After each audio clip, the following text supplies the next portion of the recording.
I was caught by complete surprise when I was asked this question.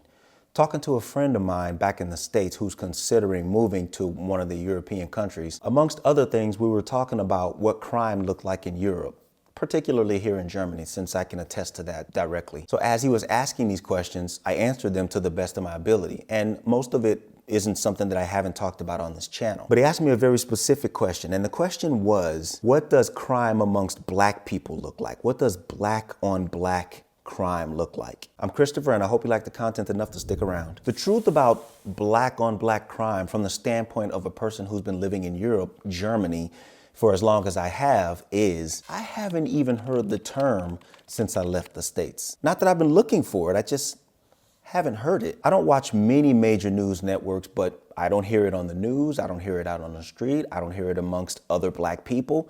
I just don't hear it. And if I had to be presumptuous, I would say that most people here don't even know the term. So I kind of backed that term up into my personal American corner. After that conversation had ended, I did kind of think about it. I did kind of wonder, why is this term so strongly used in America and nowhere else? Now, I'll circle back to Germany in a second.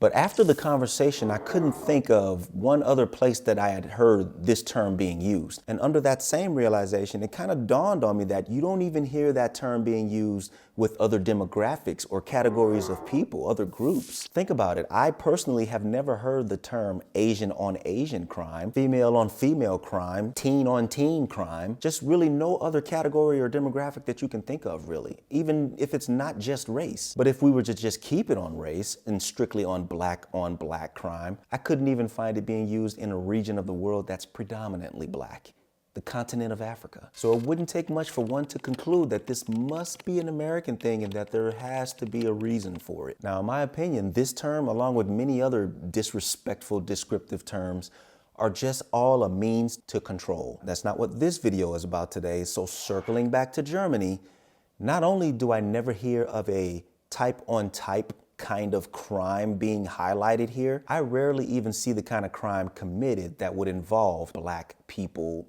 only. Now, don't get me wrong, I'm not trying to say that crime doesn't happen here. Of course it does, and by many different types of people. I'm just saying I don't really see any specific type of person being highlighted as the criminal. Where the US likes to point out that in some places black people commit most of the crimes, Germany doesn't highlight what kind of person commits most or lesser of the crimes. Now, to be fair, I do think I was told at some point that Germany just doesn't even collect such information. So I don't know if that's the reason I don't hear about it or what, but there you have it. If you're still in the States, lightly tread on the black on black crime statistic. And if you're thinking about leaving the States, you won't have to worry about that at all, at least in Germany. So to my buddy, my bro, I know I didn't answer this question that well when we were talking. And to anybody else who's wondering about black on black crime statistics outside of the US, don't.